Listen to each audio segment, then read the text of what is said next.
curado. Eu teria feito isso sozinho. Colocação interessante.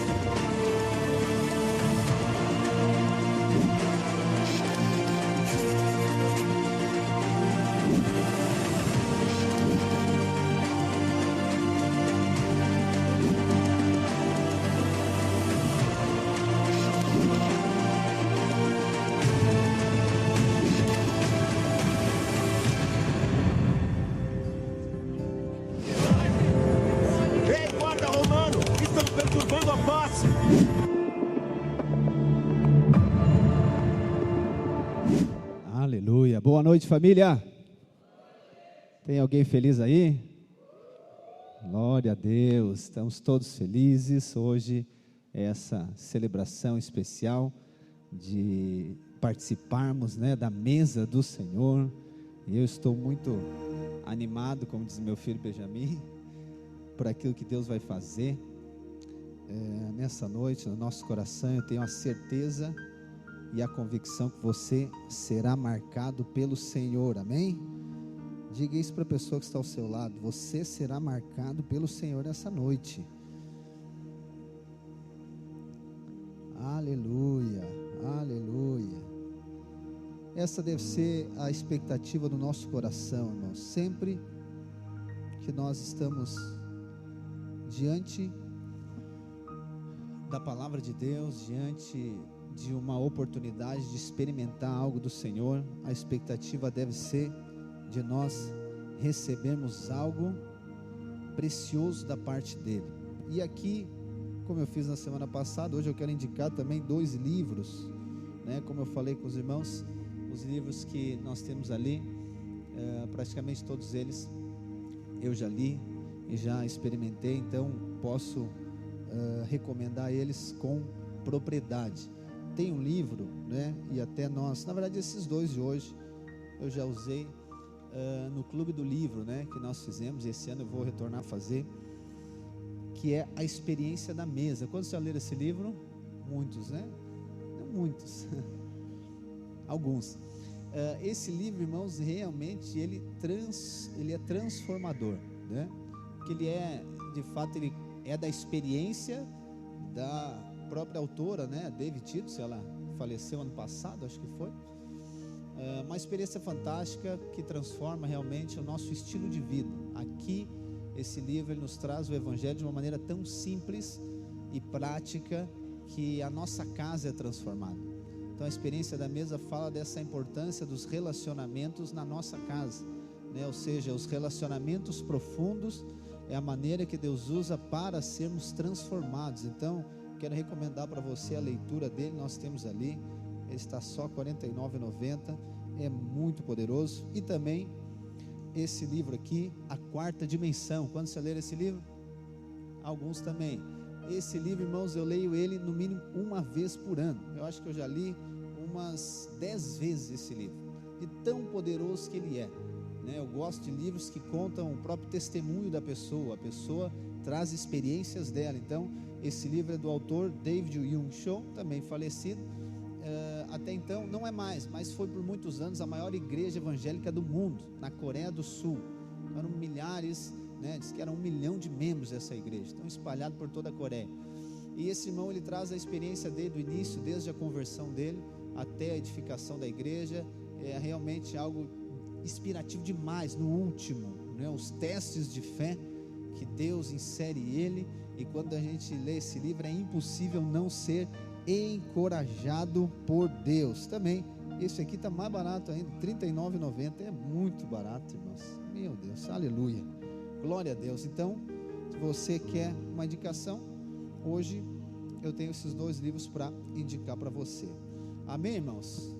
Aleluia, glória a Deus. Irmãos, então finalizamos na quinta-feira a série da nova estação, e hoje vamos iniciar uma nova série da graça subversiva de Deus. Você pode perguntar: pastor, por que o senhor inventa esse negócio de série? Por que sempre tem que ter uma série? Por que não pode ser só uma pregação? Por que tem que ter esse negócio, e tem que ter um vídeo, e tem que ter uma temática? Eu creio que Deus, ele nos dá ênfases específicas na nossa vida. Eu tenho vivido isso desde o início da minha conversão, e eu comecei a perceber que quando eu me disponho a perceber do Espírito, eu começo a ter discernimento da ênfase que Ele quer trazer de revelação para a minha vida. E obviamente que a graça de Deus, né, você que já me ouve há um bom tempo, você sabe que esse é o fundamento do ensino, da mensagem. A mensagem é sobre a graça de Deus. Só que o Senhor tem colocado no meu coração desde o ano passado, e eu tenho, né, compartilhado com os irmãos isso, que é uma temporada de uma revelação muito mais profunda daquilo que Deus quer fazer em nós e através de nós. E aquilo que Deus quer fazer através de nós, ele acontece como resultado daquilo que Deus faz em nós. E a vida cristã, ela é a vida cristã, ou melhor, a nossa vida. Não tem como ter a vida cristã e a nossa vida não cristã, porque afinal nós somos filhos de Deus. Mas a nossa vida, ela deve ser uma vida de um relacionamento com Deus, sempre num crescimento de profundidade, de intimidade. É muito parecido, por exemplo, com um casamento. Um casamento, né, ou seja, o conceito do mundo em relação ao casamento é o quê? Que conforme vai passando o tempo, o casamento vai ficando pior, vai ficando mais ruim. No começo, né, como diz o pastor Cláudio Duarte, no começo é tudo amorzinho, benzinho, aquela coisa toda, gatinho, gatinha. Aí ele diz que depois os bichos crescem, vai aumentando. Ok, é uma brincadeira que ele faz, mas na verdade o relacionamento do casamento deve ser o oposto. Quanto mais vai passando o tempo, mais prazeroso deve ser, mais intimidade deve ter, mais desfrute deve ter. Por quê? Porque vai passando pelas fases e vai amadurecendo. Obviamente que sempre vai ter crise, vai ter desafios, isso é o normal de qualquer relacionamento. Só que o fundamento, o princípio deve ser que ele vai se tornando cada vez melhor, você vai desfrutando muito mais.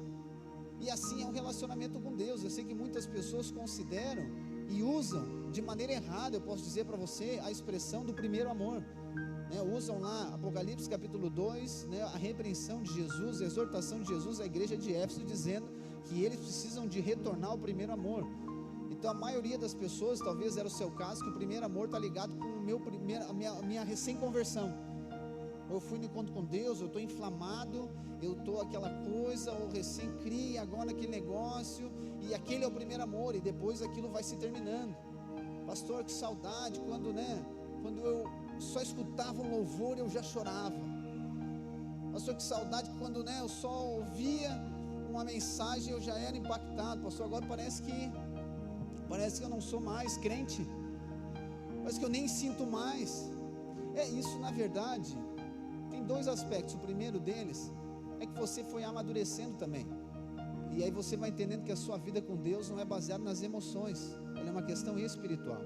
Mas isso também deve servir como alerta, ok? Como uma luz amarela, não para você ficar condenado ou acusado, ou ficar preocupado que está pecando, não, mas como uma espécie de mensuração ou termômetro do seu relacionamento com Deus.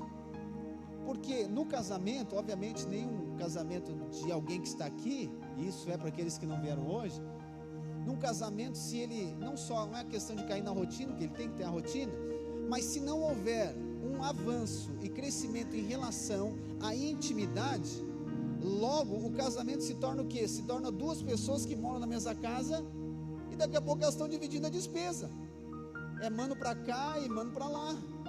Está entendendo? Aí não há um relacionamento íntimo e profundo, é uma coisa que, ok, é amigo, é colega, dividindo as despesas. Então, o zelo e o cuidado deve ser para que não aconteça isso. Embora o casamento precise ter uma rotina, e a nossa vida então com Deus deve ter uma rotina, ela não pode se tornar agora então religiosa. E aí sim, eu e você somos os mais próximos de tornar religioso. Por quê? Porque é tudo muito normal, e aí começa a deixar de ter prazer naquilo que é normal, precisa sempre de uma novidade. Então muitas pessoas dizem em relação ao casamento, eu nem ilustrar casamento, Deus está falando com alguém em relação a isso, começa a falar, pastor, é que é a mesma coisa sempre, é o mesmo jeito, caiu na rotina. Primeiro, é necessário ter rotina, mas não quer dizer que a rotina precisa de ser cansativa, que a rotina, embora ela seja simples, embora ela seja a mesma rotina, ela deve de ser profunda. E agora está acondicionado a nós não permitir que essa rotina se torne algo não só normal ou comum, mas que se torne algo, e fugiu a palavra, o oposto de profundo é raso, que se torne algo raso. Então é normal, ok, uma refeição com a minha família é normal, um passeio com a minha família é normal, ou seja, é tudo normal. Então um culto é normal, uma oração é normal, como o Vitor falou, uma oferta é normal, é tudo normal, uma reunião de GC é tudo normal, eu já sei como é que é, a mesma coisa sempre. E aí isso mostra o quê? Que nós estamos a um passo de se tornar religioso. E a pergunta é, diante da percepção que você precisa de ter, não é avaliar para condenação, mas é avaliar para mensurar o nível de intimidade do seu relacionamento com Deus. Se o seu relacionamento com Deus está baseado agora nos problemas que você tem, eu quero dizer, quando não tiver problema, então não tem mais relacionamento. Como casamento, muitos casais permanecem casados, por quê? Por conta dos filhos. Os filhos cresceram, vão embora, terminou o casamento.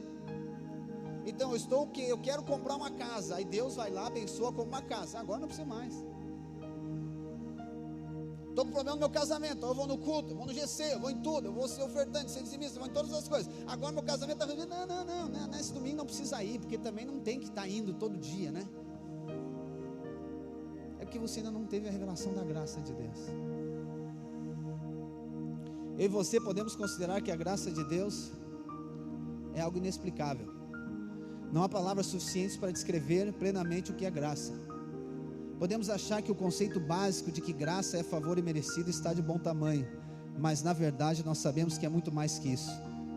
Quando achamos que chegamos a um lugar de entendimento e compreensão da graça, logo percebemos que ainda nem começamos e parece que não temos ideia de quão profundo é a graça de Deus.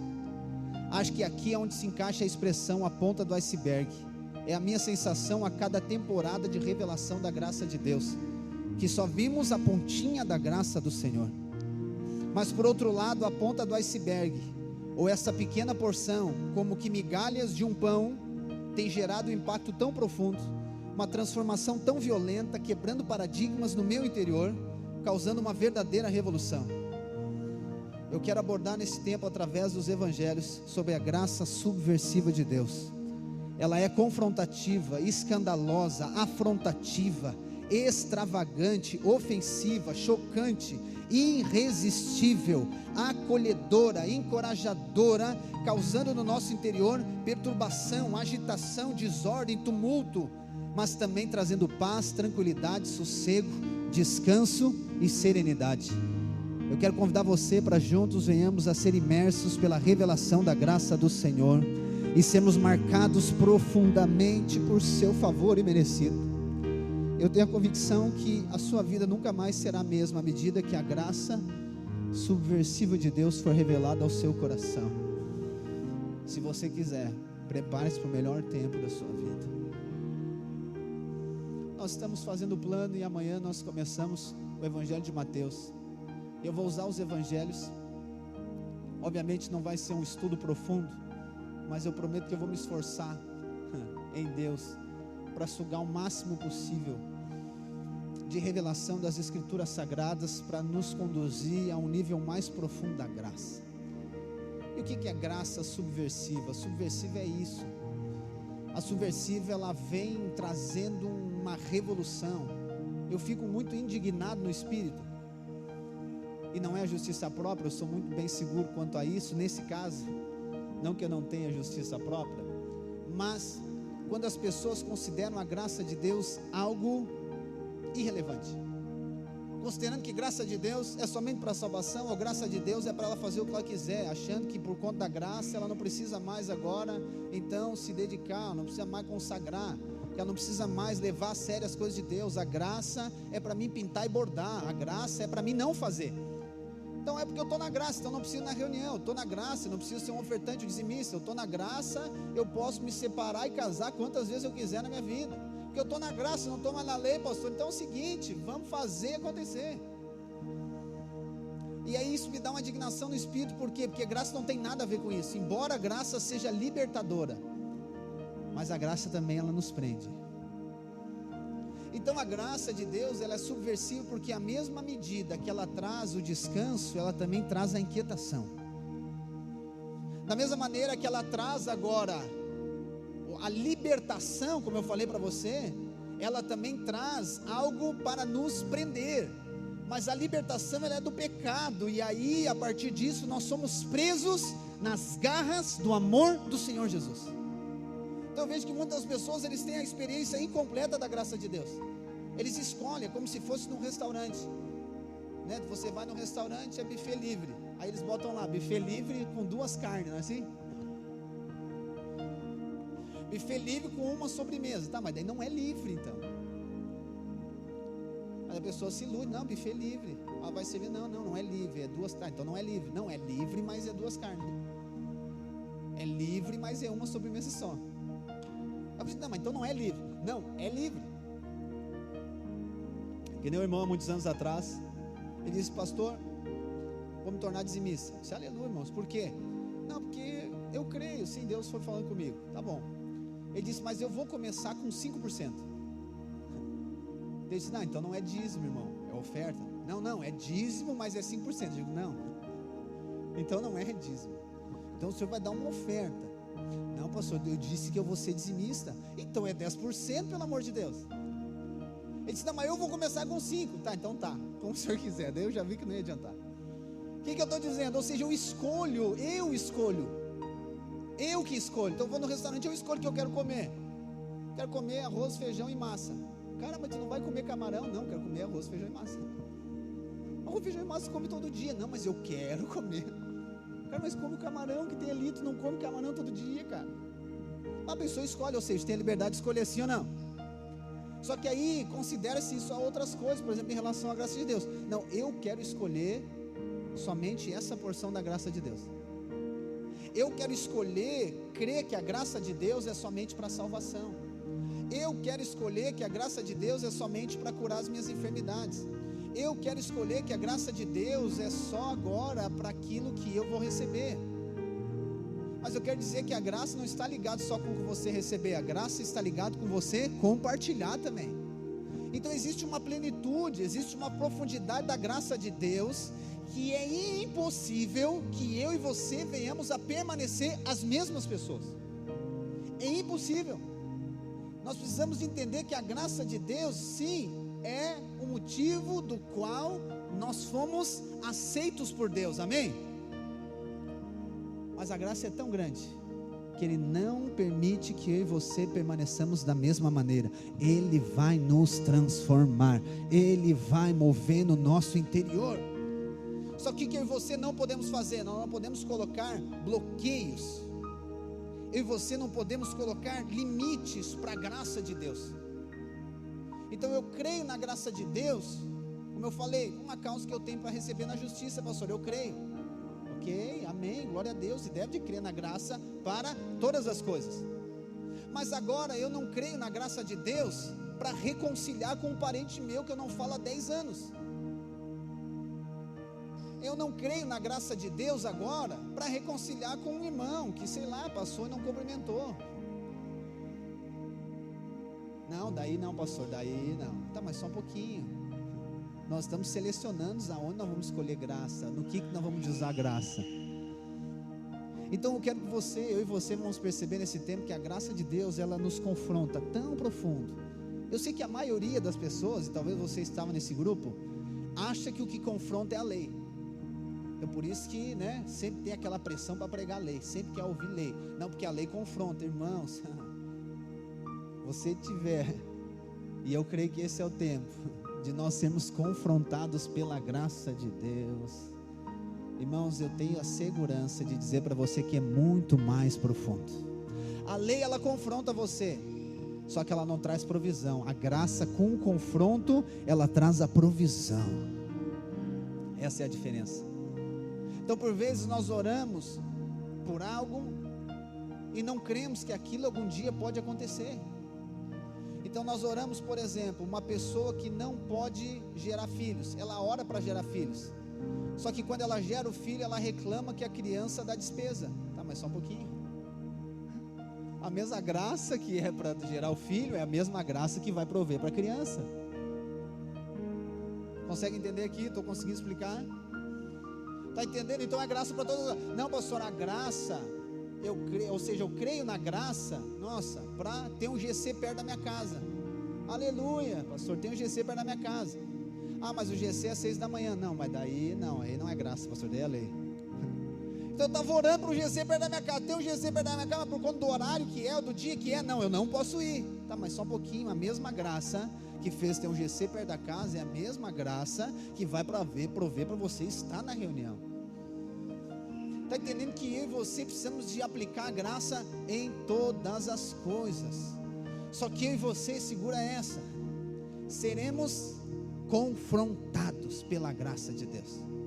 Porque se a graça de Deus não nos confronta, preste bem atenção, e não é nos confronta, eu e você precisamos aprender a ser confrontado. Nós achamos que confronto é chamar de pecador, não é isso. Confronto é chamar a pessoa de alguma coisa, ou classificar ela num grupo de pecador, não é isso. Confrontar é falar aquilo que está escrito aqui. Então eu e você seremos confrontados nesse tempo, pela graça de Deus, e ela vai causar um rebuliço dentro de você, e você será transformado à imagem do Filho de Deus. Então nós vamos começar os evangelhos por Mateus, vai ser 2 capítulos por dia, até 3, e eu quero começar hoje já trazendo um aspecto dessa graça, que está em Mateus capítulo 1, vamos ler juntos? Abra aí comigo, Mateus 1, versículo 1, ao que você nunca deu atenção, genealogia, você nunca quis saber de genealogia, né? Sempre pulou, não pode, isso aqui está aqui só por estar, porque isso aqui não tem o porquê que está aqui. E uma das características da graça de Deus, irmãos, é nos escandalizar. Se a graça, preste bem atenção que eu vou falar, você tem que ter ouvidos para ouvir. Se a graça de Deus não escandalizar você, irmãos, alguma coisa está errada. Ou os anjos esqueceram de vir buscar você, ou a carruagem de fogo passou e você não viu, alguma coisa tem, se você não for confrontado e escandalizado pela graça de Deus. Vamos ler então, genealogia de Jesus Cristo, Mateus capítulo 1, vamos lá, versículo 1, diz assim: este é o registro dos antepassados de Jesus, descendente de Davi e Abraão. Abraão gerou Isaque, Isaque gerou Jacó, Jacó gerou Judá e seus irmãos. Judá gerou Pérez e Zerá, cuja mãe foi Tamar. Pérez e Esrom, Esrom gerou Rão, Rão gerou Aminadab, Aminadab gerou Nasson, Nasson gerou Salmão. Salmão gerou Boaz, cuja mãe foi Raabe. Boaz gerou Obed, cuja mãe foi Rute. Obed gerou Jessé, Jessé gerou o rei Davi, Davi gerou Salomão, cuja mãe foi Batseba, viúva de Urias. Salomão gerou Roboão, Roboão gerou Abias, Abias gerou Asa, Asa gerou Josafá, Josafá gerou Jeorão, Jeorão gerou Uzias, Uzias gerou Jotão, Jotão gerou Acas, Acas gerou Ezequias, Ezequias gerou Manassés, Manassés gerou Amon, Amon gerou Josias, Josias gerou Joaquim e seus irmãos, nascidos no tempo do exílio da Babilônia. Depois do exílio na Babilônia, Joaquim gerou Salatiel, Salatiel gerou Zorobabel, Zorobabel gerou Abiúde, Abiúde gerou Eliaquim, Eliaquim gerou Azor, Azor gerou Sadoc, Sadoc gerou Aquim, Aquim gerou Eliúde, Eliúde gerou Eleazar, Eleazar gerou Matã, Matã gerou Jacó, Jacó gerou José, marido de Maria, e Maria deu à luz a Jesus, que é chamado Cristo. Portanto, são 14 gerações de Abraão até Davi, 14 de Davi até o exílio da Babilônia, e 14 do exílio da Babilônia até Cristo. Aleluia, irmãos. Então aqui na genealogia, o que nós vamos ver? Nós vamos ver alguns aspectos. O primeiro deles, que não é o meu foco hoje, é que é mencionado acerca de Abraão e Davi. Então Jesus, ele é descendente de Abraão e Davi. Lembrando que Mateus, o evangelho de Mateus, ele tem um endereço específico que é para os judeus. Então Mateus traz Davi e Abraão, que são duas figuras importantíssimas para os judeus. Abraão é o patriarca e Davi da tribo de Judá recebeu uma palavra de Deus, uma promessa de Deus, dizendo que o trono nunca se afastaria dele. Então ele cita Abraão porque trazendo essa legitimidade de Jesus sendo o rei dos judeus. Então Jesus é judeu, para ser rei do judeu tem que ser dos judeus, e a bênção de Deus estava sobre os judeus. Então por isso que traz a figura de Abraão, e a figura de Davi por conta dessa profecia do trono, que na verdade não estava ligado com Davi, estava ligado com Jesus. Então, ou seja, ele traz esses dois aspectos, primeiro para dizer, ó, que é legítimo, que ele é o rei dos judeus. É o que nós vamos ver mais para frente lá na crucificação. É aqui que fala, que eles escrevem na cruz de Jesus, o rei dos judeus. Então legitima, mas o que é importante, ou melhor, o que é extravagante aqui, não é isso, mas é que na genealogia de Jesus existem 5 mulheres, irmãos. 5 mulheres na genealogia do Rei dos Reis e do Senhor dos Senhores. Eu sei que talvez você ache que isso é comum, mas eu quero dizer que não é comum. Se você percorre a Bíblia no Antigo Testamento, você não vai ver mulher em genealogia. Por quê? Porque as tribos eram contadas a partir do líder, a partir do chefe da família. Quem é o chefe da família? O homem. Então não tem o porquê que a mulher está aqui. Esse é o primeiro aspecto. Não tem o porquê mulher está na genealogia, porque o homem quem é o chefe da família, na contagem das tribos. Segundo aspecto, mulher, né, nós sabemos um pouco pela história, pela palavra de Deus e pela história, na questão cultural, mulher não era valorizada. Mulher era totalmente desvalorizada pela sociedade. Então, por exemplo, se uma mulher não gerasse filho, ela era totalmente descartável. Na verdade, o propósito da mulher era somente para gerar filho, não tinha nenhum tipo de importância para a sociedade, mas para Deus era diferente. E aí nós vemos, você lembra dos evangelhos, se você vê a maneira que Jesus tratava as mulheres, lembra? Como que Jesus trata a mulher samaritana? Imagina, ele vai conversar com a mulher samaritana, e isso não é comum. Primeira coisa, um judeu conversando com um samaritano, e um homem conversando com uma mulher, irmãos, isso não acontecia. E ainda mais uma mulher como aquela mulher samaritana, a mulher que teve 5 maridos, estava no 6º ainda, imagina. Só que quem está falando com ela? O filho do homem está falando com ela. João 8 também fala de uma mulher que foi pega no ato de adultério. Eles estavam prontos para apedrejar ela, porque é assim que a lei dizia. O que Jesus faz? Jesus disse, não, quem nunca pecou, pode atirar. Então a maneira que Deus tratava as mulheres, totalmente diferente da que a cultura da época era. A maneira que Jesus trata Marta, Maria, a Maria Madalena, a própria mãe de Jesus, a Maria, eram várias Marias, né?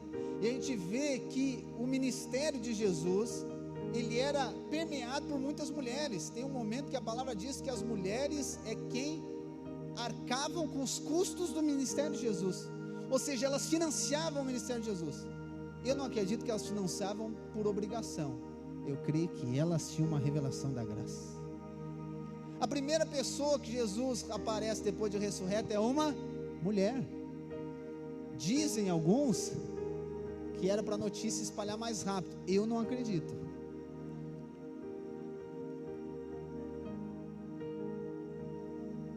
Eu não acredito, só para deixar bem claro, tá, amor?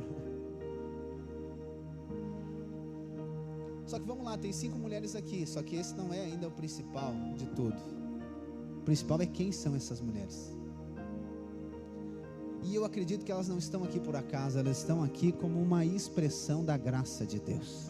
Eu quero passar com você rapidamente essas 5. A primeira delas é Tamar. Vamos lá em Gênesis 38 para nós saber quem é Tamar. Tamar.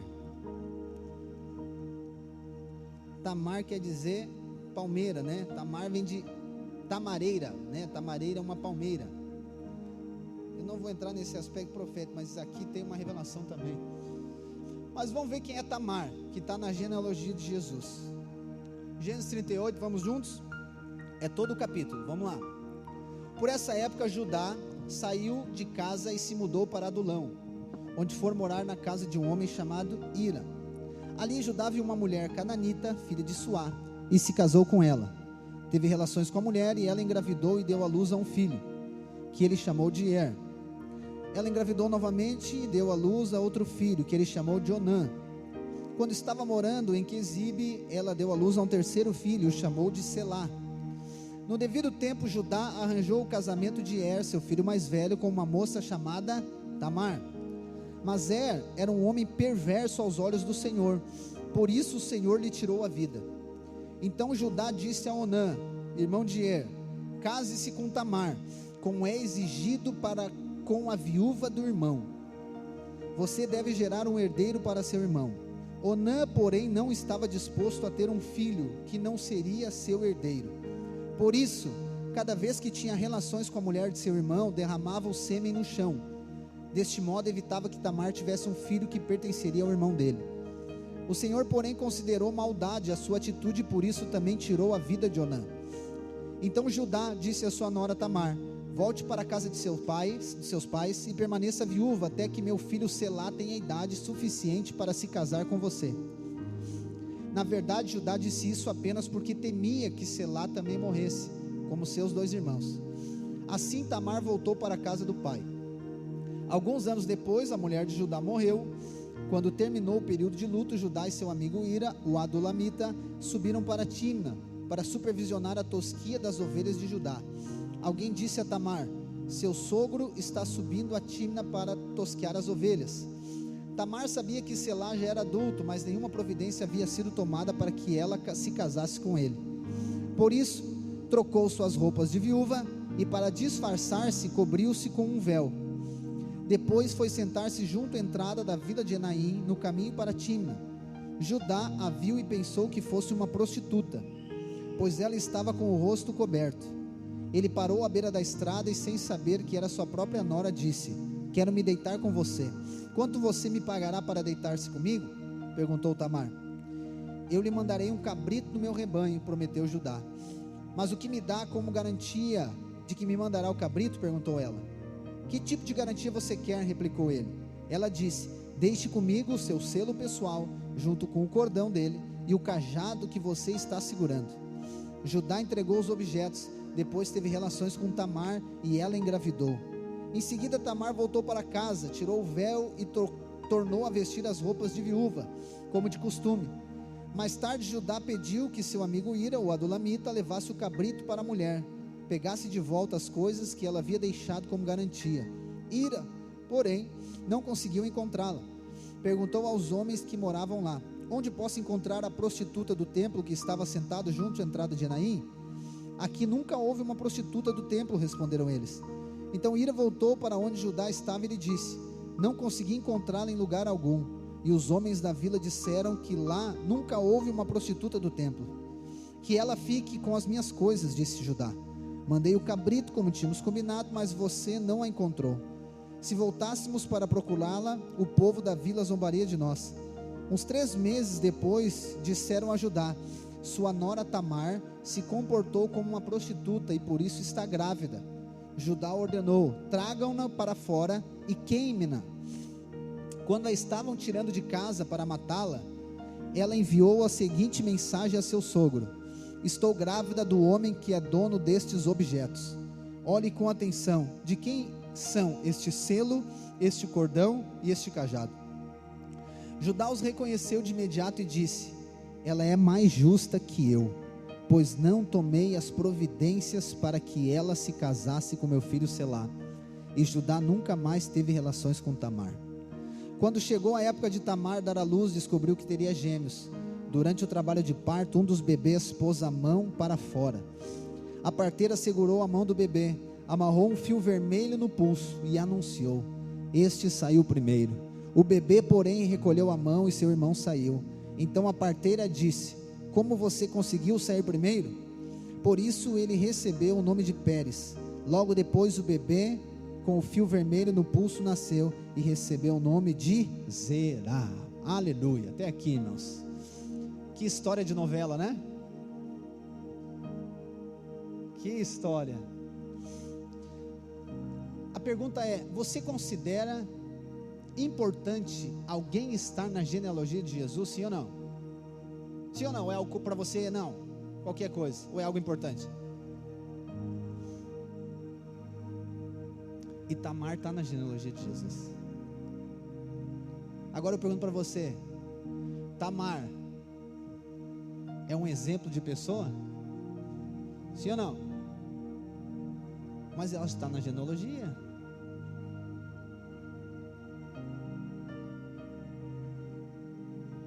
Tamar fez certo ou fez errado? Hã? Quem acha que fez certo? Levanta a mão. Quem acha que ela fez errado?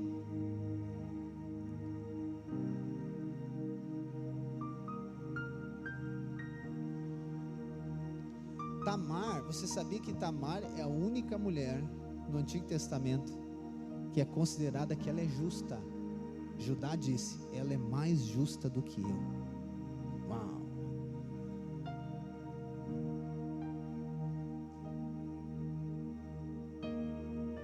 Mas por que Tamar é justa? Ela fez tudo certo para ser justa?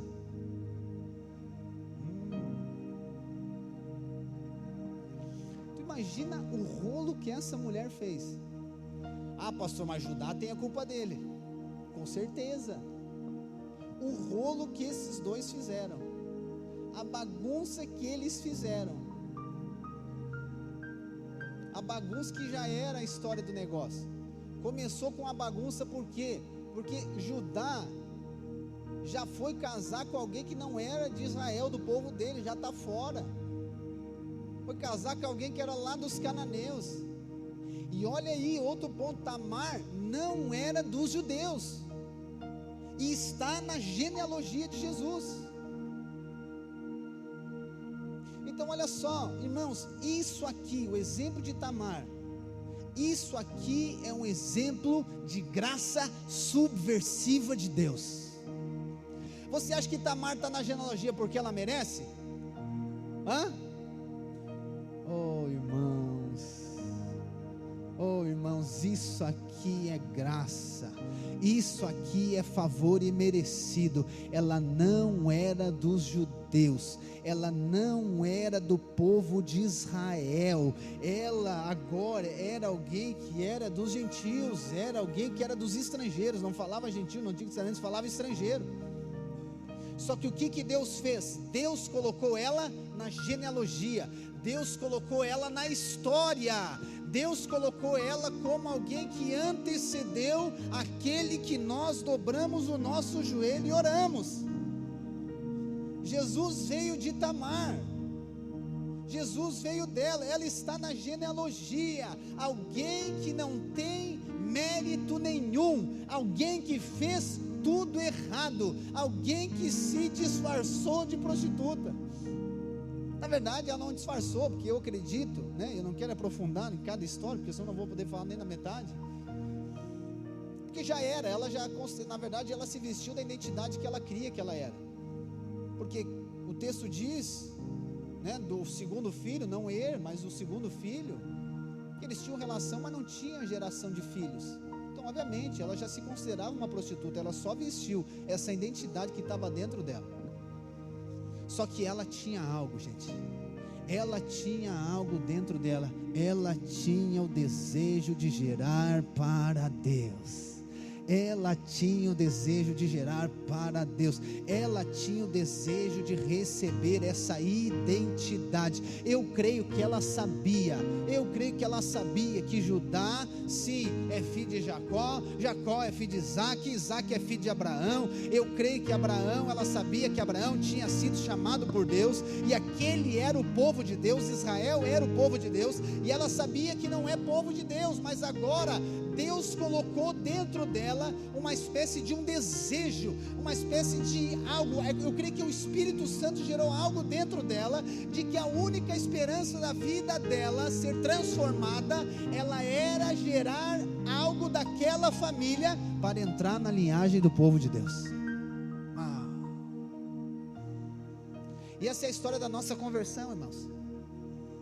Essa é a história da nossa conversão, porque quando você, olha só, Eu deixar para falar isso no final, eu vou falar agora, se não der tempo, tá bom, vamos parar em Tamar mesmo. É porque de alguma maneira você acha que contribuiu para ser salvo. De alguma maneira você acha que fez algo de bom para ser salvo. De alguma maneira você acha que o fato de crer em Jesus é algum mérito seu. E aí quando que nós nos chegamos a Jesus? Nós nos chegamos a Jesus de fato com a nossa realidade ou a nossa identidade. Não, a gente sempre fica escondendo alguma coisa. A gente sempre fica escondendo a nossa realidade. Não, Tamar chegou, ela disse: eu sou uma prostituta. Eu sou uma prostituta, mas eu quero gerar para Deus. Eu entendi que tem um Deus, eu entendi que tem um povo, eu quero participar desse povo. E aí ela gera para Deus. Pastor, mas como que Deus aceita uma pessoa assim? Você aceitaria, vamos lá, Tamar para trabalhar na sua empresa? Só se meu marido não tivesse, pastor.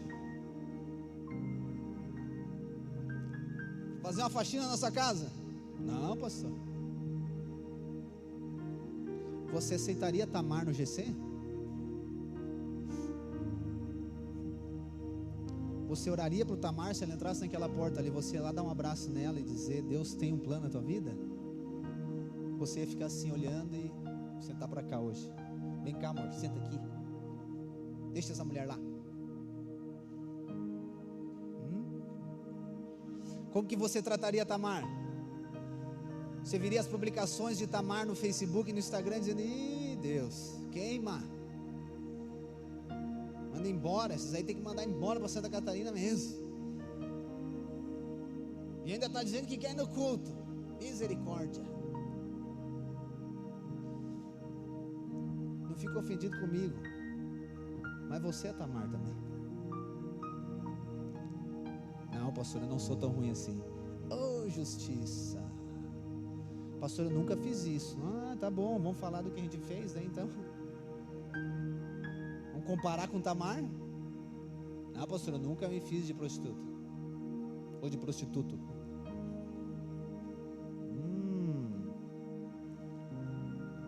Eu sei o que você fez no verão passado.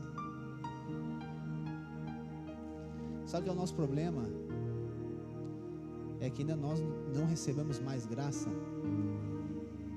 porque a gente esconde algumas coisas diante de Deus. É muito fácil olhar para Tamar e apontar: está errada. É muito fácil olhar para Tamar: Tamar, tu está fora do padrão, Tamar, está errado, tu pecou moralmente, isso não se faz, Tamar. Imagina, tu se deitou com teu sogro, Tamar. Mas diante dela ser uma das 5 que está na genealogia de Jesus, como é que você fica? Vamos argumentar com o Espírito Santo então? Vamos argumentar para Jesus? Para Deus? Deus, como que o Senhor aceita Tamar? Como que o Senhor aceita uma mulher dessa? Como que o Senhor faz uma mulher dessa que é estrangeira, agora é da parte do povo de Deus, e ainda agora ela recebeu um crédito e é chamada de justa? Como que Tamar é salva? Como que Tamar gera alguém que depois vai gerar outro, que vai gerar outro, que vai gerar Jesus? Como isso? Essa é a graça subversiva de Deus, irmãos. É da mesma maneira que Ele nos aceitou. Ela desejava gerar algo. Eu quero dizer que todas as pessoas que foram criadas por Deus, elas foram criadas com um propósito para Deus, para gerar algo para Deus. Só que elas ainda não tiveram encontro com a graça, elas ainda não tiveram encontro com o amor de Deus, elas ainda não tiveram encontro com aquele que nos salvou. Então hoje ela não está gerando para Deus, mas Deus colocou dentro dela algo. Se isso aqui não mudar a nossa ótica para as pessoas, irmãos,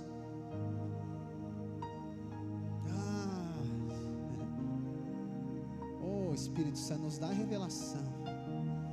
se isso não mudar a nossa ótica para as pessoas, não mudar a ótica diante de Deus, da graça de Deus sobre a nossa vida, se isso aqui não mudar, irmãos, algo dentro de você perceber que existe vida agora em você, unicamente por conta de Cristo Jesus, se isso aqui não mudar o seu estilo de vida, de você ficar cabisbaixo por conta da sua vida financeira, se isso aqui não mudar o seu estilo de vida, sua maneira de ficar estressado, perturbado agora pelas coisas dessa terra, sabendo que eu e você estávamos na condição de Tamar, e Ele nos aceitou, Ele nos escolheu, Ele nos atraiu, Ele nos justificou, Ele nos perdoou, e Ele nos colocou na história, Ele nos colocou na história e nos deu um propósito de vida agora. Pastor, essa semana eu estava muito mal, porque as coisas não estão dando certo para mim. Irmãos, lembra aonde nós estávamos, lembra da onde Ele nos tirou, lembra da obra consumada da cruz que nos livrou de todo o pecado, lembra na confusão que era a sua vida, lembra na perturbação que você vivia, lembra na condição deplorável, lembra daquele vazio que tinha dentro de você, lembra naquela depressão que você tinha, naquela acusação e condenação que você tinha, naquela sensação agora, aquele complexo de inferioridade, aquela busca por identidade, usava drogas para participar de um grupo, para ficar alegre, para tentar buscar algo, agora se prostituía, vivia na promiscuidade. Por quê? Porque eu quero participar de alguma coisa, eu quero me sentir importante para alguém, mas um dia Ele veio e mudou a sua história, Ele resgatou você, Ele tirou você da morte e colocou na vida agora. E aí nós olhamos para Tamar e dizemos, mas que mulher pecadora, né? Não é sobre o pecado, é sobre a graça de Deus. Deus pegou uma mulher, Deus escolheu aquela totalmente desqualificada, Deus pegou alguém que não merece, Deus pegou alguém que não tem condições nenhuma de produzir algo por si mesmo, Deus pegou alguém que as obras da sua justiça está aqui, descrita em Gênesis 38, e Deus diz, eu te aceito como filho, tu vai fazer parte da minha família agora tu é filha de Deus, agora tu é justa, eu te aceitei. Se Judá não te aceitou, eu te aceitei, eu te aceito como filho, eu perdoo o teu pecado, eu te tiro dessa solidão, eu te tiro dessa condenação, eu te tiro dessa necessidade natural de buscar a aprovação das pessoas, eu te tiro dessa condição de tentar ser aceito a partir do seu mérito. Eu te dou um lugar na mesa, eu te chamo de filho, eu te dou vestes novas, eu coloco um anel no teu dedo, eu te dou agora uma sandália nova, eu te dou vestes de justiça de Cristo, eu te chamo de filho, te chamo de amado, eu libero a minha bênção sobre a tua vida, eu digo que você é perdoado totalmente de uma vez para sempre, eu digo que você não está debaixo da lei, mas sim debaixo da graça. Eu liberto você das garras do pecado, eu liberto você da tentativa de merecer bênção, eu liberto você da aprovação natural, eu liberto você dos seus traumas, eu liberto você dos abandonos que você teve, das traições que você teve, eu liberto você de tudo aquilo que Satanás fez, e eu te faço uma nova criação, eu te dou uma nova história. Tu não é mais agora morto, mas agora que é vivo, não é mais estrangeiro, mas é cidadão do reino dos céus. Você sabe que ela pede o selo, o lenço e o cajado de garantia, e o selo, fala de um anel, na verdade, o sinete, como o rei tem para selar. Não tinha identidade CPF, então é isso aqui, é o selo.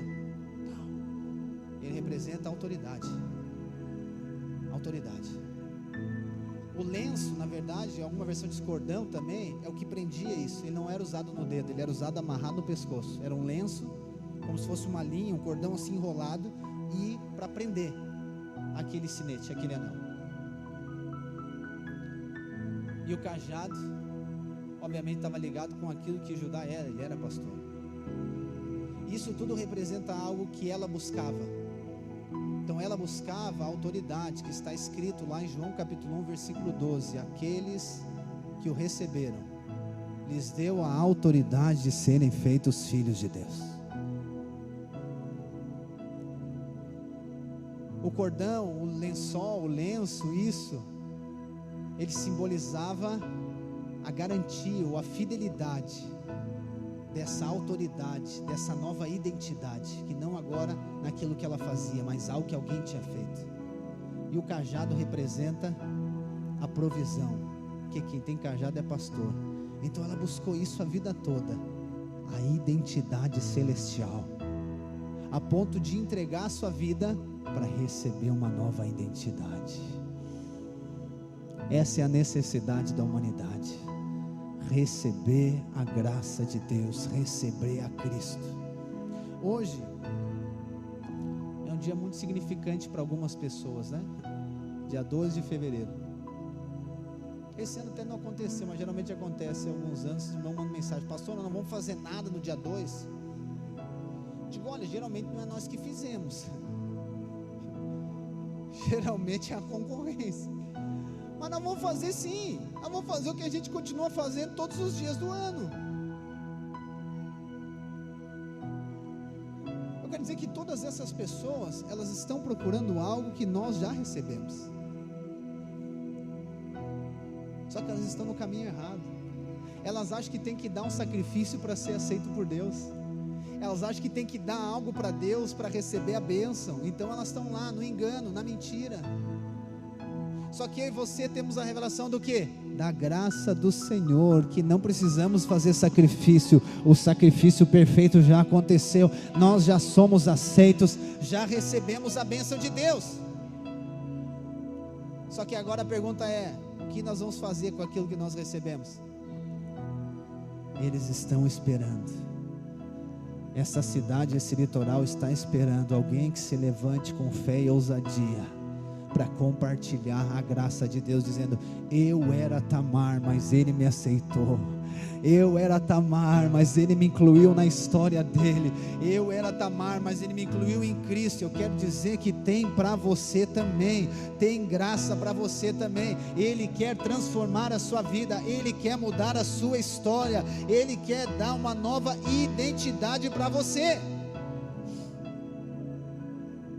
A segunda é Raabe. Eu vou falar só de Raabe aqui para nós finalizarmos. Josué capítulo 2.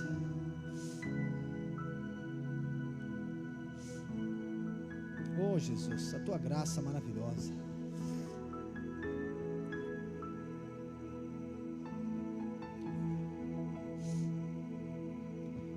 Josué capítulo 2. Então no acampamento de Sitim, Josué filho de Num enviou secretamente 2 espiões com a seguinte instrução: faça o reconhecimento da terra, especialmente dos arredores de Jericó. Os 2 homens partiram e chegaram à casa de uma prostituta chamada Raabe, e ali passaram a noite. Aí você pergunta: Deus, mais uma? O que o Senhor tem com esse negócio? Irmãos, a salvação é para quem não merece. A salvação é para aquele que não tem mérito nenhum, aquele que é desprezado, aquele que não tem nenhum tipo de condições. É esses que Deus salva. A notícia chegou ao rei de Jericó: alguns israelitas vieram aqui esta noite para espionar a terra. Então o rei de Jericó enviou a seguinte ordem a Raabe: traga para fora os homens que entrarem em sua casa, pois vieram espionar toda a terra. Raabe havia escondido os 2 homens, mas respondeu: sim, os homens estiveram aqui, mas eu não sabia de onde eram. Foram embora da cidade ao anoitecer, quase na hora de fechar os portões. Não sei para onde foram. Se vocês os perseguirem, é provável que os alcancem. Na verdade, ele havia levado os homens para o terraço e os escondido debaixo dos feixes de linho que tinha posto ali. Os homens do rei procuraram os espiões pelo caminho que ia até a parte rasa do Jordão, onde se podia atravessar. Assim que eles saíram, os portões de Jericó foram fechados. Antes que os espiões fossem dormir, Raabe foi ao terraço falar com eles. Sei que o Senhor lhes deu essa terra, disse ela. Estamos todos apavorados por sua causa. Todos os habitantes dessa terra estão desesperados, pois ouvimos que o Senhor secou as águas do Mar Vermelho, para que vocês passassem, quando saíram do Egito, e sabemos o que fizeram a leste do Jordão, aos 2 reis dos amorreus, Og e Seom, cujos povos vocês destruíram completamente. Não é à toa que estamos dominados pelo medo. Ninguém tem ânimo para lutar depois de ouvir coisas como essas, pois o Senhor, o seu Deus, é Deus supremo, em cima do céu e embaixo na terra. Agora, portanto, jurem-me pelo Senhor, que assim como os tratei com bondade, vocês serão bondosos comigo e com a minha família. Deem-me alguma garantia de que, quando Jericó for conquistada, vocês pouparão a minha vida e a vida de meu pai e minha mãe, e também a dos meus irmãos e minhas irmãs e suas famílias. Os homens responderam: oferecemos a própria vida como garantia de sua segurança. Se você não nos entregar, cumpriremos nossa promessa e trataremos vocês com bondade quando o Senhor nos der a terra. Então Raabe nos ajudou a descer pela janela por uma corda, pois sua casa fazia parte do muro da cidade. Fujam para a região montanhosa, disse ela. Escondam-se ali por 3 dias. Quando os homens que estão à sua procura tiverem voltado, vocês poderão seguir o seu caminho. Antes de partir, os homens disseram a Raabe: só estaremos obrigados pelo juramento que fizemos se você seguir nossas instruções. Preste bem atenção.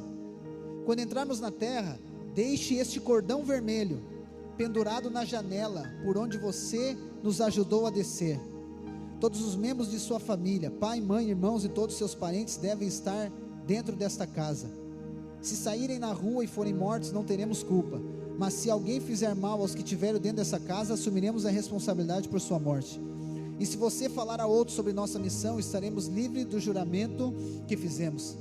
Eu aceito suas condições, respondeu ela, e despediu-se deles, deixando o cordão vermelho pendurado na janela. Os espiões subiram até a região montanhosa e ali ficaram por 3 dias.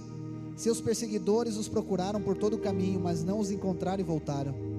Então os 2 espiões desceram da região montanhosa, atravessaram o Jordão e relataram a Josué, filho de Num, tudo o que lhes havia acontecido. Certamente o Senhor nos deu toda a terra, disseram eles. Todos os seus habitantes estão desesperados por nossa causa. Vamos ali para o capítulo 6, versículo 22. Agora eles tomam a terra, eles entraram em Jericó. Josué disse aos 2 espiões: cumpram sua promessa, vão à casa da prostituta e tirem-me de lá, com toda a sua família. Então os homens que haviam espionado a terra entraram na cidade e tiraram de lá Raabe, seu pai e sua mãe, seus irmãos e todos os outros parentes que estavam com ela. Levaram a família toda para um lugar seguro, fora do acampamento de Israel. Os israelitas incendiaram a cidade e tudo o que havia dentro dela. Guardaram somente a prata, o ouro e todos os objetos de bronze e de ferro para o tesouro da casa do Senhor. Josué, no entanto, poupou a vida da prostituta Raabe e dos parentes que estavam em sua casa, pois ela escondeu os espiões que Josué tinha enviado a Jericó, e até hoje ela vive no meio de Israel. Oh, irmãos, mais uma. Raabe. Você acredita que em Jericó tinha pessoas melhores que Raabe? Com certeza. Mas Deus escolheu Raabe. Deus escolheu ela. E é interessante que mais uma vez, alguém que não era dos judeus, alguém que não era de Israel, ela era de Jericó, ela era dos cananeus também. O que Deus faz? Pega ela e inclui na casa, inclui ela na família. Então Raabe, ela era prostituta até ser incluída em Cristo. Tamar era até gerar um filho que geraria o Filho de Deus. A vida dela foi totalmente transformada. Só que é interessante a maneira que Raabe foi salva. Obviamente os espias dizem, não, nós damos a nossa vida em garantia, só que depois eles dizem, é o seguinte, para você ser salvo, você vai ter que fazer algo, você vai ter que deixar esse cordão, fio de escarlate pendurado aqui, e o cordão fio de escarlate, ele aponta para o sangue de Jesus que foi derramado na cruz. Então Raabe, a prostituta, ela foi salva por conta do sangue de Jesus. Sabe como é que as pessoas são salvas? Não é porque ela deixa de pecar, não é porque ela deixa de usar droga, não é porque ela deixa de fumar, não é porque ela tinha o cabelo comprido, o rapaz agora cortou, agora ele é salvo. Não é porque ele tinha uma tatuagem, agora ele fez um negócio e apagou aquela tatuagem. Não é porque ele tinha um tanto de brinco, tirou os brincos. Não é porque ele mudou a maneira dele caminhar. Não é porque ele mudou a maneira dele falar. Não é porque agora ele abandonou o videogame e foi trabalhar. E isso é bênção, aleluia. Não é porque agora ele se tornou um religioso.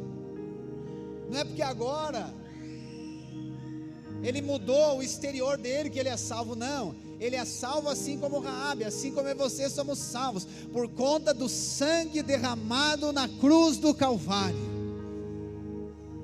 Então Deus pega Raabe, Deus pega Tamar, duas mulheres desprezadas, desprezadas pelas pessoas, desprezíveis por conta dos seus atos, e Deus inclui elas na genealogia de Cristo, do Rei dos Reis, do Senhor dos Senhores, e elas agora ficam marcadas na história, e por isso que o texto diz, Raabe vive até hoje no meio do povo de Deus. Uau!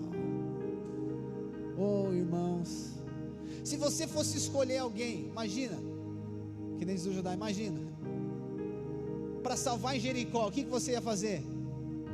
Não, eu vou salvar o dono do banco, nem sei se tinha banco. Não, eu vou salvar pastor, nem tinha pastor, né? Jericó era pagão. Não, eu vou salvar o dono do mercado, porque daí ao menos o mercado salva. Não, eu vou salvar o dono da farmácia. Não, eu vou salvar quem é que é a melhor pessoa, eu vou avaliar quem é que é o melhor para ser salvo aqui. Ah, esse aqui, então eu vou salvar ele. Deus diz, não, eu vou salvar o pior. Eu vou salvar o pior. Eu vou salvar a prostituta, e não só ela, eu vou salvar toda a casa dela. Mas eu não vou salvar ela por conta do mérito. Irmãos, aqui Deus está sinalizando qual que é a base de salvação. Não é o mérito, a salvação é pela graça mediante a fé. Nós somos salvos por conta da graça de Deus, nós somos salvos por conta da bondade de Deus, nós somos salvos por conta da escolha, porque Ele nos escolheu, nos predestinou para sermos feitos filhos de Deus. Ele nos salvou, Ele nos resgatou de uma vida miserável, Ele nos tirou, como eu falei, dessa morte e nos coloca na vida. Aí no texto fala de Ruth. Ruth não era também dos judeus, era dos moabitas, estrangeira, irmãos. E a ordem de Deus, se você ler o Antigo Testamento, você vai ver que a ordem de Deus sempre é para destruir os estrangeiros. Por quê? Porque Deus está fazendo um povo novo na terra. Israel é o povo de Deus, que hoje aponta para a igreja. Então Deus sempre, você vai ver, destrói todos os inimigos, destrói todos, destrói todo mundo, porque eu estou fazendo algo novo. Só que Deus poupa a prostituta. Por quê? Por conta da sua bondade. Pastor, mas por que? Tem que ter uma outra explicação. Essa é a graça de Deus. Eu falei que ela é inexplicável, não tem como explicar. Então eu quero dizer para você, não se escandalize diante de Deus, se isso adiantasse alguma coisa, né? Mas eu vou tentar. Não se escandalize com as pessoas que Deus vai salvar. Na verdade já é para nós nos escandalizar com nós ter sido salvo, né? Como que Ele me salvou?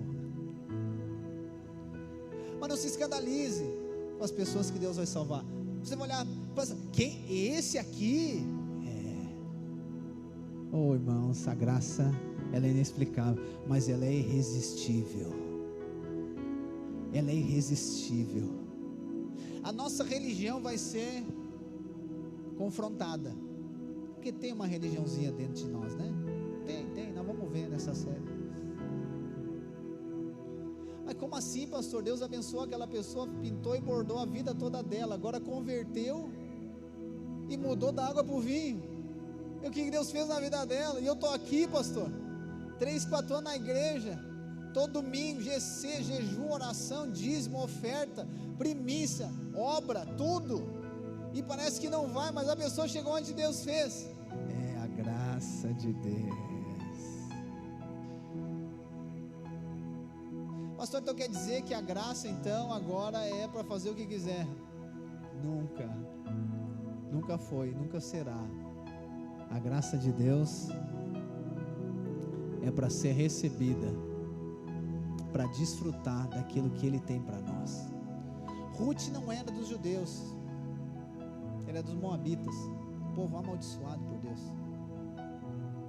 Mas ela entrou, ela casou com um dos filhos de Noemi. Só que morre o marido de Noemi. Você lê depois Ruth capítulo 1, tem 4 capítulos, pode ler o livro todo hoje à noite. Morreu o marido, Elimeleque, e os 2 filhos, Malom e Quilion. Ruth casou com Malom.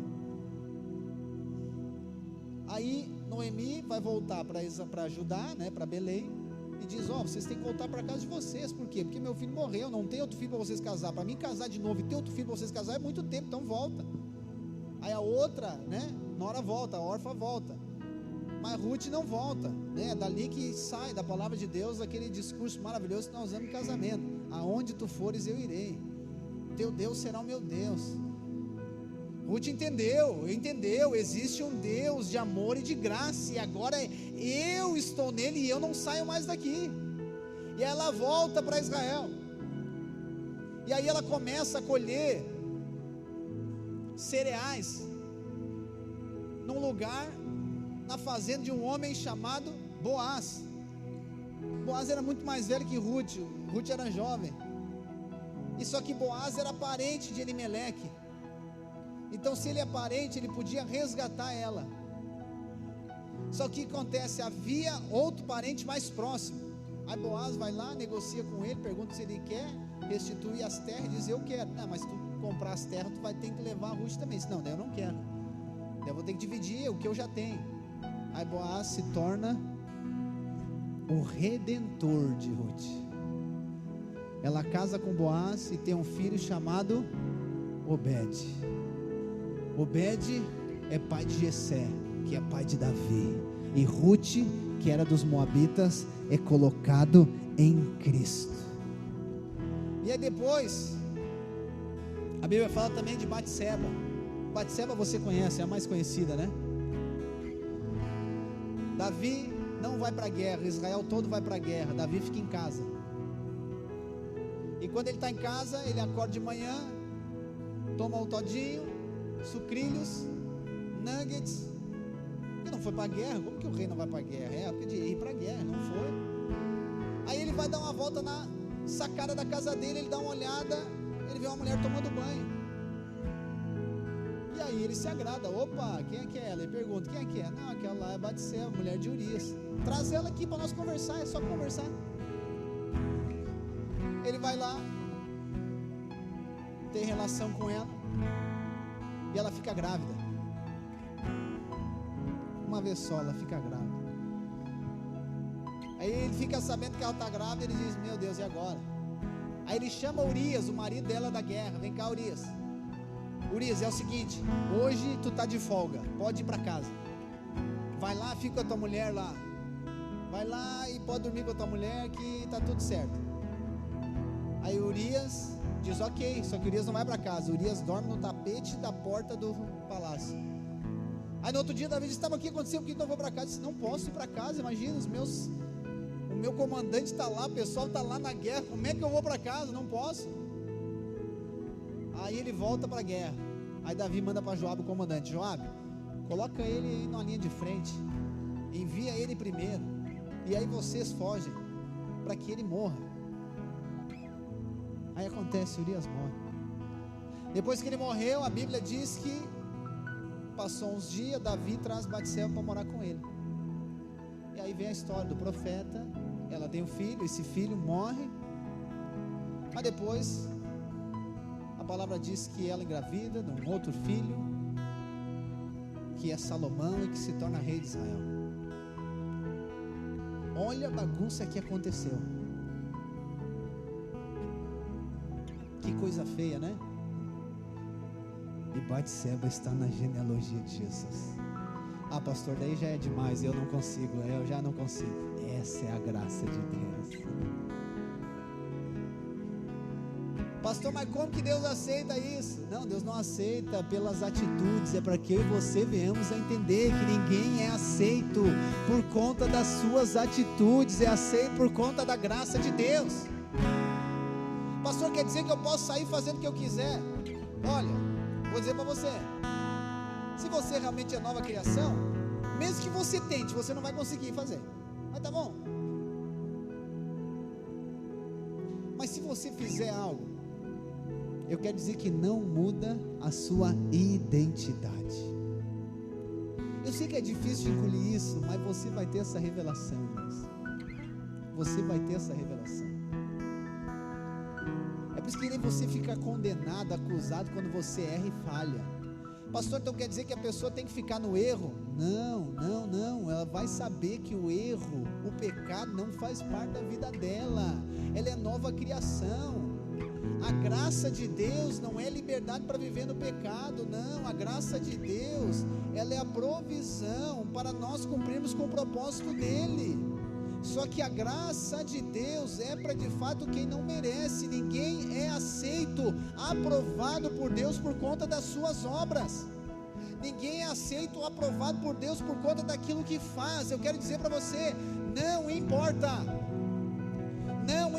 as atitudes, ninguém é aceito por conta das atitudes. Não tem como Deus aceitar alguém por conta das atitudes. É impossível isso acontecer. Pastor, mas tem um monte de pessoa que vive na igreja e faz errado. Pois é, ela precisa da revelação da graça para resolver a vida dela. A graça não é para ela viver no erro, a graça é para ela viver debaixo do favor de Deus. Porque o pecado traz morte. O pecado traz morte. Então, por exemplo, uma pessoa quando ela peca, não você não peca, quem, né? Outras pessoas. Quando ela peca, ela precisa de alguém que diga para ela que ela pecou, sim ou não? Ela precisa de alguém? Uma pessoa que vive como se fosse casada e não é casada, ele precisa que alguém diga, aí está em pecado. Precisa dizer para ela ou não? Não precisa, ela sabe, irmãos. Mas o que ela precisa saber? Ela precisa saber que a graça de Deus está sobre a vida dela. Para que, pastor, a graça de Deus está sobre ela? Para ela continuar vivendo daquele jeito? Não. A graça de Deus já deu uma nova identidade para ela. Então ela está vivendo de uma maneira que está fora da identidade dela. Uma pessoa que rouba, precisa dizer para ela que é pecado, sim ou não? Ela sabe. A pessoa que mente, ela sabe. A pessoa que usa droga, a pessoa que pinta e borda no calçadão, na concha, não brincando.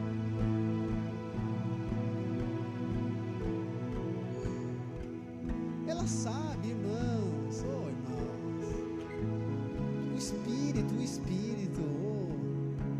Espírito sabe. Só que eu acho interessante que a pessoa não tem revelação da graça, que quando ela está assim, ela já não vem numa reunião, não vem duas, não vem na terceira, não vai no GC. Quando ela vem, ela entra lá por trás assim, para o pastor não ver ela, e ela sai primeiro, ela está lá. Eu digo, oh Deus, revela a graça para ela, Senhor, que tem provisão superabundante no Senhor. Oh Deus, tem uma vida tão abundante para ela, e ela está se contentando com tantas migalhas. Senhor, revela o teu amor, que ela não é aceita por conta das obras, da mesma maneira que ela não é desprezada por conta das obras. Pastor, mas tem que ter algumas coisas que Deus, Ele não aprova. Presta atenção, Deus não aprova o pecado, nunca vai aprovar o pecado. Só que eu quero dizer que a obra da cruz é tão eficiente, que o pecado não faz com que alguém seja desaprovado por Deus. Vou dar um exemplo para você. Eu vou finalizar, estou fechando o computador aqui.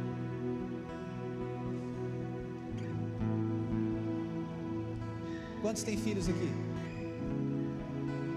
Vamos lá.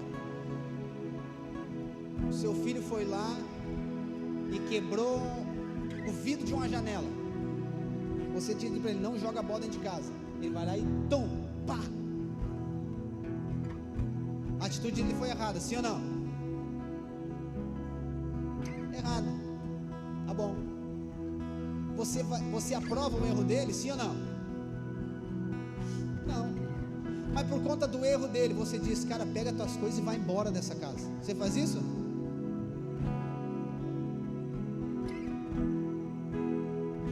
Não, pastor, eu só fico uma semana sem falar com ele. Vai resolver o problema? Hã? O vidro vai se juntar de novo, vai voltar para o lugar? Ah, pastor, mas ele tem que sentir.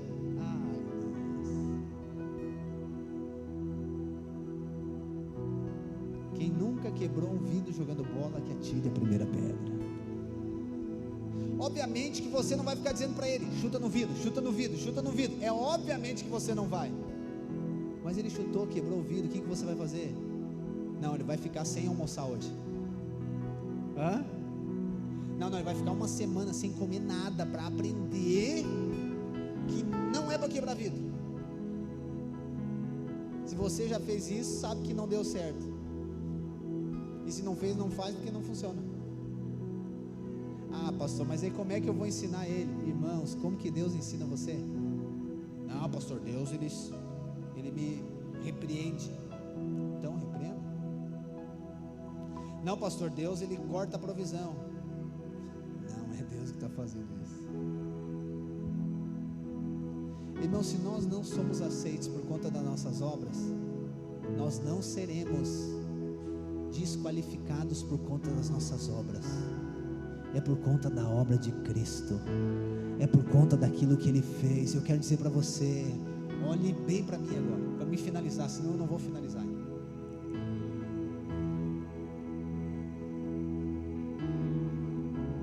Nada, presta atenção, nada que você faça vai fazer que você seja mais amado por Deus. E nada que você não faça vai fazer com que você seja menos amado por Deus. Porque o amor de Deus, a graça, não está ligado com o que eu faço ou eu deixo de fazer. Está ligado com aquilo que Cristo fez. Pastor, mas os meus erros, o que eu faço? Eu vou falar isso domingo que vem, mas eu já vou dar aqui uma adiantada para você. É que o problema é que a maneira que nós chegamos diante de Deus para receber, eu quero dizer para você que você não sabe receber de Deus. Não sabe. Porque como que eu tenho que chegar para receber diante de Deus? Nós lemos, quem leu Hebreus viu, ali está descrito a maneira que nós temos que chegar para receber de Deus. Eu não chego diante de Deus para pedir desculpa. Ah, pastor, como assim? É que esse é o problema que você não recebe de Deus. Você quer pedir desculpa diante de Deus, aí você acaba escondendo os seus erros diante de Deus. Então você chega diante de Deus assim: você não, quem não veio? Deus, é o seguinte, eu sei que eu errei, eu sei que eu falhei, Senhor, então eu queria pedir desculpa para o Senhor, que eu não vou fazer mais isso. Mas é o seguinte, eu tenho um boleto para pagar hoje, então eu precisava de uns pila, precisava de uns trocos assim. Eu sei que, sabe, eu fiz errado, mas eu prometo que não vai acontecer mais. Mas me dá esses pila aí do boleto aí. Não, você tem que chegar diante de Deus expondo a sua necessidade. Senhor, eu preciso pagar um boleto e não tenho dinheiro, mas eu creio que toda a provisão está no Senhor. Pastor, mas os meus erros, oh irmãos, se você olhar para os seus erros, você não tem fé para pedir. Pastor, mas eu acho que tem que se arrepender. Arrependimento não está ligado com choro, com remorso. Arrependimento está ligado com a maneira de você pensar. Eu sei que eu pequei, então agora eu vou mudar, não vou mais pecar nisso aqui. Resolvi, Senhor, eu creio na tua graça e no teu favor que está sobre a minha vida. Mas sempre você chega diante de Deus, você não, quem não vem, querendo demonstrar algum mérito. Senhor, eu errei, eu pequei, mas também não foi tão ruim assim. O Senhor viu o que Tamar fez, o Senhor viu o que Batseba fez, e Raabe era até uma prostituta, e o Senhor abençoou. Então sabe, se abençoa elas, vai me abençoar. Você está pedindo confiado naquilo que você fez, ou naquilo que você não fez de tão ruim. Não, você tem que chegar diante de Deus com a necessidade exposta diante dele. Senhor, eu preciso, eu necessito da tua graça, eu necessito do teu favor. O Senhor já mudou a minha vida, já me transformou, já mudou a minha história. O Senhor me deu uma nova história. Senhor, agora eu preciso, nessa situação, nessa circunstância, eu preciso de uma expressão da tua graça. Eu preciso que o Senhor derrame favor sobre mim. Eu creio na tua bondade, eu creio no teu amor, eu creio naquilo que o Senhor fez na cruz. O Senhor já me libertou do pecado, o Senhor tirou, sim, como nós cantamos, daquela tormenta, daquela bagunça. O Senhor já me tirou de uma vida de pecado, o Senhor me colocou na vida. Mas Senhor, eu preciso da tua graça sobre mim, eu preciso da tua graça para o meu empreendimento, para o meu trabalho, para o meu casamento. Senhor, eu preciso sabedoria do Senhor para lidar com esses negócios. Eu preciso revelação daquilo que o Senhor fez. Então você não ora baseado no que você fez ou naquilo que você não fez, você ora baseado naquilo que Ele fez. Senhor, eu sei que tu é bom, o Senhor já mostrou a tua bondade sobre mim, o Senhor já demonstrou o teu favor sobre a minha vida. Eu estava na morte, mas o Senhor me colocou na vida. Eu estava numa vida de pecado, mas o Senhor me libertou, o Senhor me justificou, o Senhor me perdoou. Eu sou perdoado, eu sou amado, abençoado, justificado, e eu sei que tem provisão para mim, eu sei que tem favor para mim, eu sei que tem graça disponível para mim. Não é pelas minhas obras, mas é sobre Ele, é o que Ele fez. Oh, irmão, é isso que a graça tem que fazer dentro de nós. Ela tem que mudar isso, transformar dentro de nós, eliminar todo tipo de mérito. Às vezes até a sua confissão de pecado é um mérito seu, querendo mostrar para Deus que você confessa pecado. Ah, o senhor está vendo? Eu confesso o meu pecado. Ó, tem gente que não confessa. É a graça de Deus. Ninguém é salvo por confessar pecado. Ninguém é salvo, mas ninguém é salvo por confessar pecado. É salvo pela graça. É salvo pela graça, pelo favor imerecido de Deus. Não há mérito nosso, mas Ele decidiu salvar você. Ele decidiu trazer a revelação dessa graça sobre a sua vida. E eu quero declarar sobre você uma temporada de profundidade, revelação. Desfrute da graça, do favor do Senhor. Você será levado, conduzido pelo Espírito ao tempo de experiência nessa profundidade do amor. Você irá acessar o amor de Deus sobre a sua vida, sobre a sua casa. Eu e você veremos expressões do favor de Deus em nós, e através de nós veremos essa cidade, esse litoral impactado pela graça